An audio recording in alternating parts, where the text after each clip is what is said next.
Ladies and gentlemen, welcome to this edition of the Players NIL Industry Insider Podcast. My guest today, Mike McQuillan. Mike, welcome to the podcast. Thanks, Mark. Appreciate it.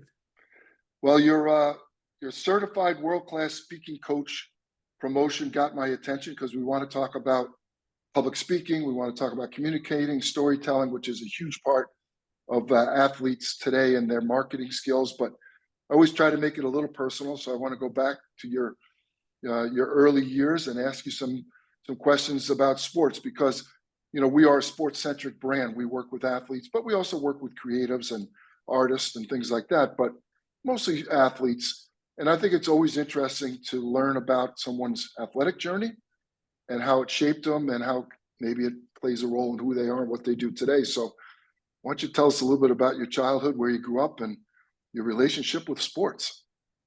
All right. Well, Mark, I can't pretend to tell you twice that I come from Long Island, just like you do. So we do have, we're on opposite sides of the world now. We both have that Long Island background. Little league is everything growing up.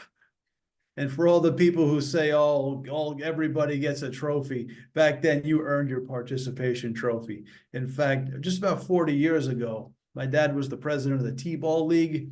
And on the day of the awards for the end of the season, it was pouring rain, and we had all the participation trophies in the back of the station wagon. We got into a head-on collision, and we never made it to the field.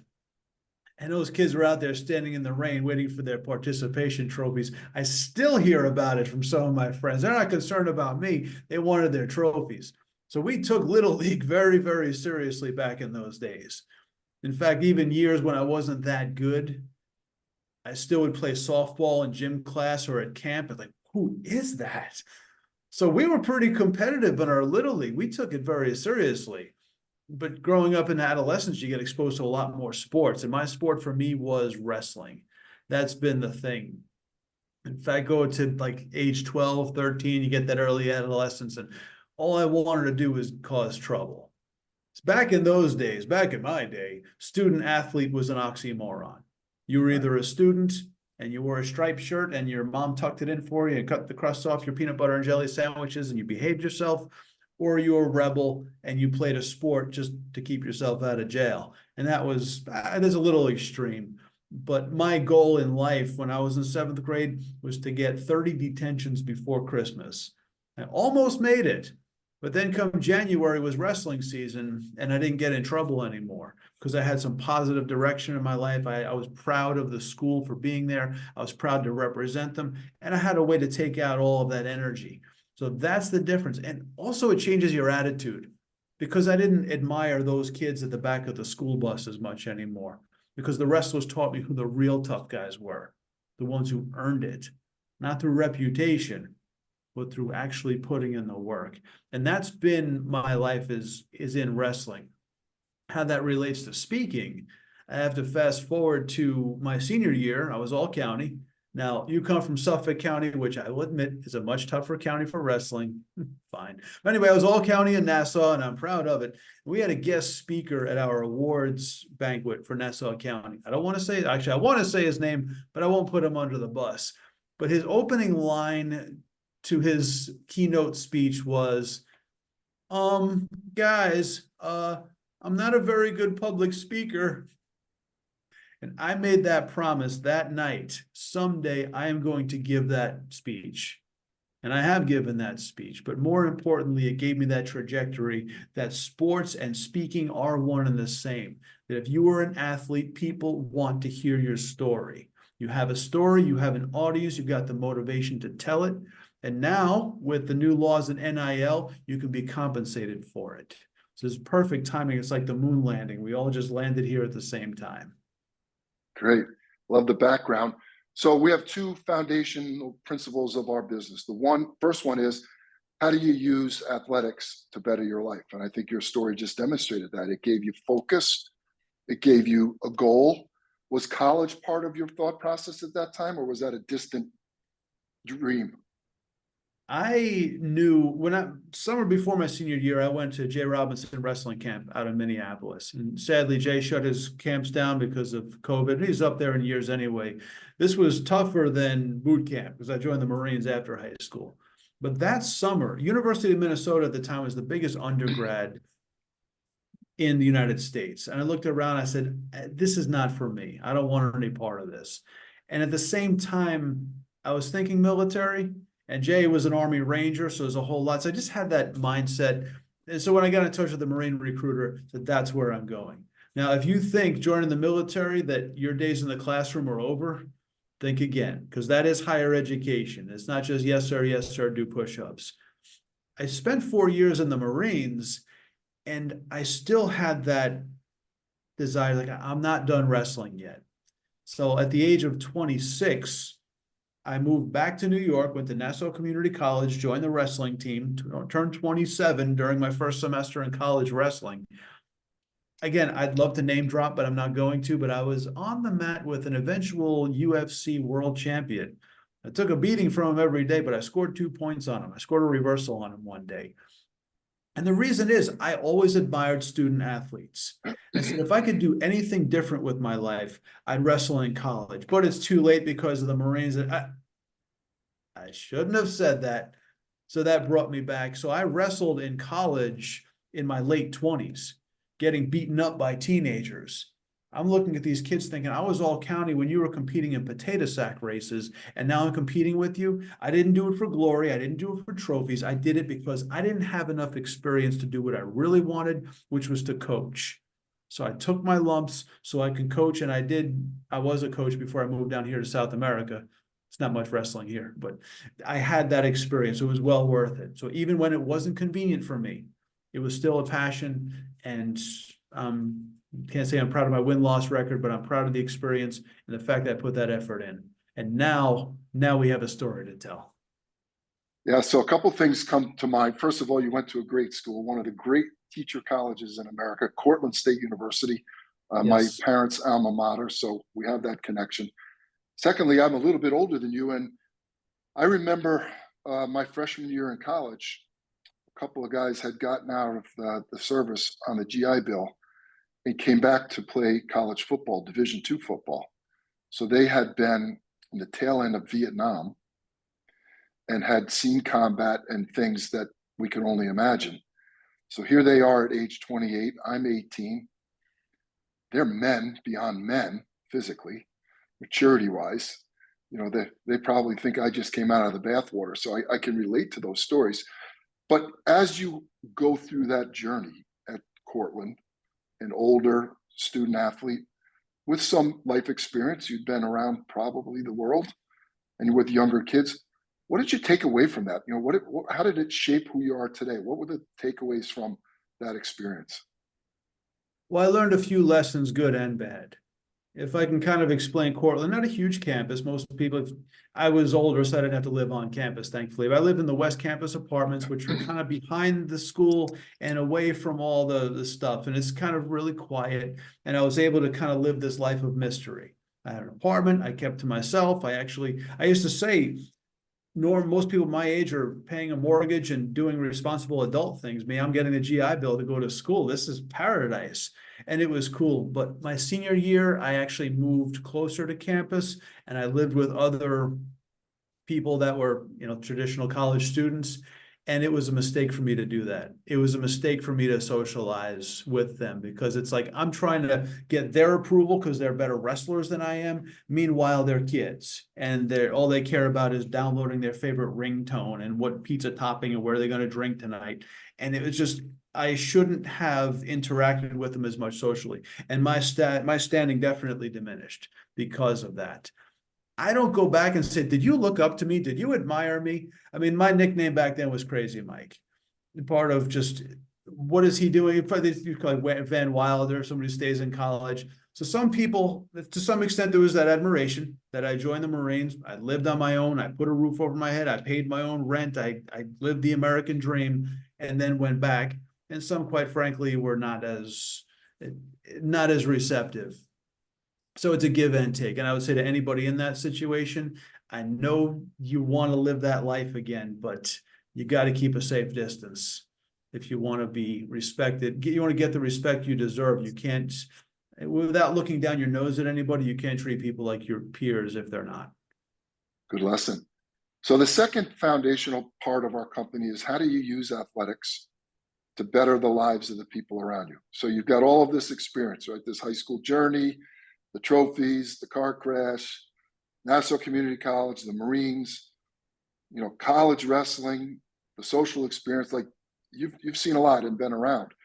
So you created this mindset around public speaking. Tell us how that came about and what you do today. Well, sure. The speaking in the Marines, I was very lucky. I was a journalist for the Marines. They trained me in print and broadcast journalism. You're a rifleman first, and you learn the basic combat elements, but then you have a job to do. And mine was journalism. Once I got out of the Marines, I was a little bit lost. You fast forward about a year later, I'm bombing most of my classes, including public speaking. I'm doing entry-level manual labor. I got thrown out of 2 apartments in 2 months. Just nothing wrong that I did, just a situation. And I finally got my own place. No more roommates, no more dorms, no more barracks, just me and my 4 walls and my empty refrigerator. I moved in on May 1st. On May 3rd, I went to my first Toastmasters meeting. And that was the difference. Because it's tough to start over again when you're a little bit older. Now I got to start at the bottom. A year ago, I was Sergeant McQuillan. Now I'm a freshman and I'm bored, but I knew that no matter what I have to do in life to start at the bottom, the speaking, I'm somebody. In fact, one time I was installing furniture in the same building where we held our Toastmasters meetings. So I'd come in through the back, through the entrance of the loading dock, bring the furniture in, haul the cardboard out, then go home, take a shower, change, come back to the same building through the front door and have security escort me to the conference room. And now I'm Mr. President. I'm the president of the Toastmasters Club. So you can lead those parallel lives, and it gives you that power to start over at the bottom. And that's why speaking was always a passion. As far as for students and student athletes, you have a story to tell. And in the world of student athletics, you're going to have tunnel vision. Your days are planned, your minutes are planned for you. It's hard to realize that people admire you for what you do, the sacrifices you make, and people need to be motivated. They want that motivation. You have an audience, you have a story. All you need is the ability to tell it. And that's where public speaking comes into what I do now. And it is never going to be obsolete. You're talking about the different types of platforms, social media. When I was in my mid-20s, I figured out the meaning of life. And I put it all on my MySpace page. And then life happened, my wisdom faded, along with my MySpace password, and all that brilliance is gone forever. Your social media is going to be obsolete. Back in the 20th century, every decade was defined by its own pop culture. Not anymore. The culture reinvents itself every couple of days, it seems like. The only thing that's going to last is public speaking. The same way Alexander the Great rallied his troops thousands of years ago, is the same way we stand up and speak. It is the one thing that'll never be obsolete. It's forever. People want to hear your story. And if you're a student athlete, not only do you represent yourself, now with NIL, you can represent a brand, you can represent a cause, carry a message. That's now as an athlete and beyond your competition years. That's how you maintain your identity as an athlete, is by telling those stories. What are some of the common mistakes you see from young people, specifically athletes, when it comes to public speaking? What do you notice, and how have you adjusted your curriculum to address that? For young people, number one, they see public speaking as just another homework assignment, just another obligation. Yeah, basically, let's get this over with. And I say that, listen, if you're a student athlete, you're still on the tail end of adolescence, and you're caught between childhood and adulthood. If you want to get that respect as an adult, you have that authority in front of that audience, even if you're 21 years old.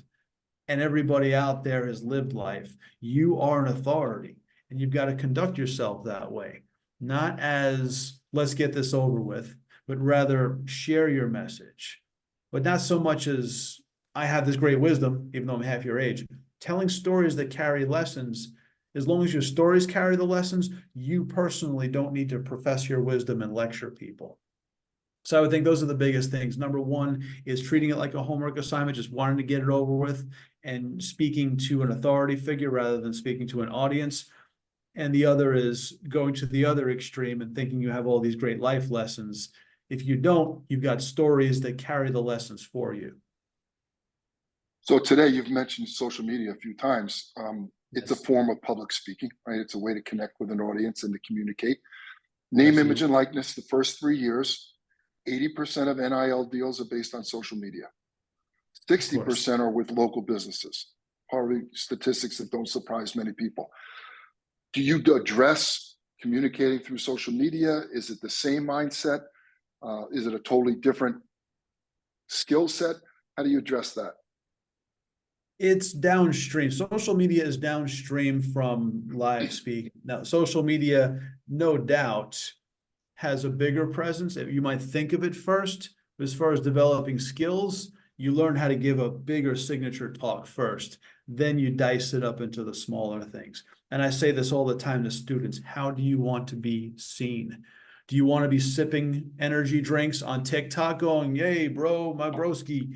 Do you want to be at that level? Or do you want to be at a level where you're respected? So nothing wrong with social media, but in terms of developing your skills, go top down, work your way down to social media so that when you're doing it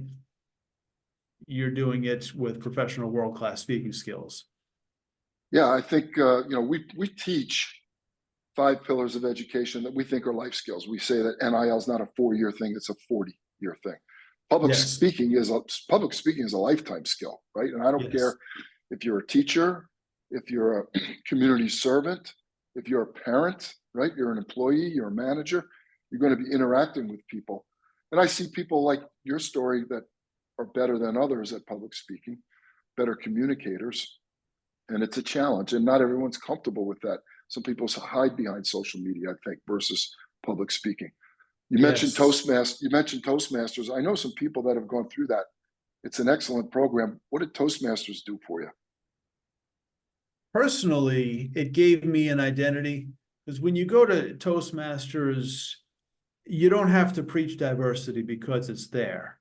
That's culturally, that's generation wise, it's ready-made, woven into it. And you find your tribe, people you would never interact with just because of where they are in their lives. They come together on this one thing.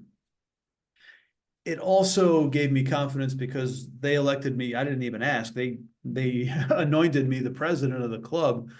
And when things are not going so well, because you have to start at the bottom again, to know that I am respected by people who've made their way in the world. That did a lot for me personally. As for speaking, maybe a better speaker. What else can I say? A lot of people talk about, even some of the greats, like my speaking mentor, Craig Valentine, also an athlete back in his day, used to deal with having a lisp. And he had to overcome that. A lot of great speakers, Muhammad Khatani had a terrible stutter. In fact, he still does. He has to work through it. He's a world champion of public speaking. Me, I was the opposite. I talked too much. I didn't know what not to say. So to be mindful of the audience. When I first started in Toastmasters, I was in my mid-20s. The whole world ran on my opinions. Once I ran out of opinions, I ran out of material. But you learn how to put the focus on the audience. And that's what storytelling and good check-ins and good audience-focused techniques do for you. So personally, it gave me confidence in leadership, decades ahead of what I made professionally. And as a speaker, it made me more mindful of the audience. It's not just show and tell. Fascinating, and it's a life skill that I think will pay a lot of dividends. So, Mike, what do you do today, and how do you connect with your clients? What do you do for them? Excellent. Well, I came down here in Lima, Peru. I came down here to teach English as a foreign language. It's a funny route. It's not a straight line, but I got a job teaching as a personal trainer, moved on to teaching in the classroom, fitness certification. You know what BOCES is. So it was the adult version of BOCES, teaching people to be personal trainers. That's when I fell in love with teaching. And that's what brought me down here to South America to teach English as a foreign language. That led me to what I do now. So I'm always going to be a teacher first. I started this for people in the fitness industry. And if you do online business promotion and networking, you meet people in every industry. So I work with business coaches, I work with data management specialists, book coaches, authors, publishers. You work with everybody. This NIL space has given me that opportunity to work directly with student athletes.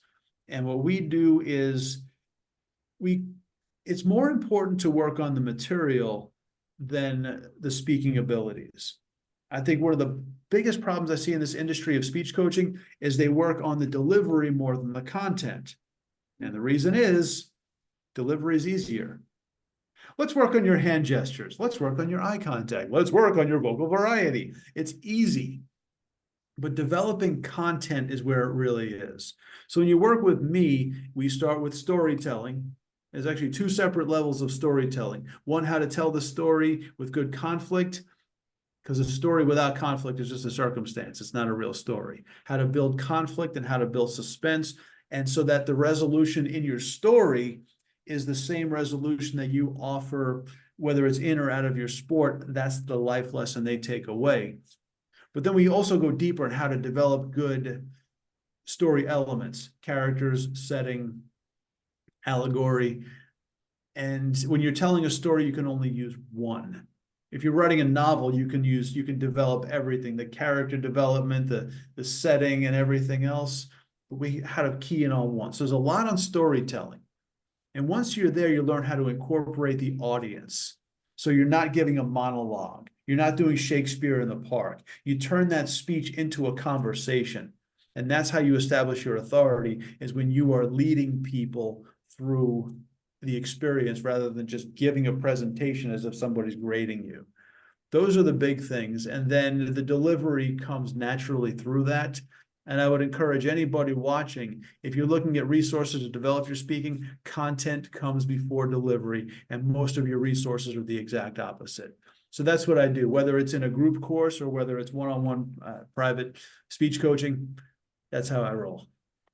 That's excellent. I think that's amazing advice and probably makes sense. A lot of things in life make sense once you hear it, right? But you don't think about it. It's not my area of expertise. Mike, if people want to learn more about you, connect with you, what are your social handles, website, what have you got? Okay, you can check me out at fitpresenter.com. That's fit-presenter.com. That's my website. You can also look me up on LinkedIn. I just recently joined Alignable.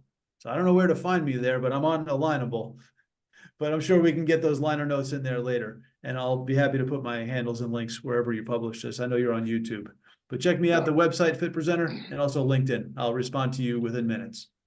Great. Well, I think it's a great story, and using athletics to better the lives of the people around you is giving you a platform to now be a world-class speaking coach. And I can't tell you how many young people today struggle with that. So I think you've got a great product and a great market opportunity, and we wish you nothing but the best. And thank you for being a guest on the podcast. Thanks, Mark. Appreciate it. Have a great day, and as always, be awesome. All right.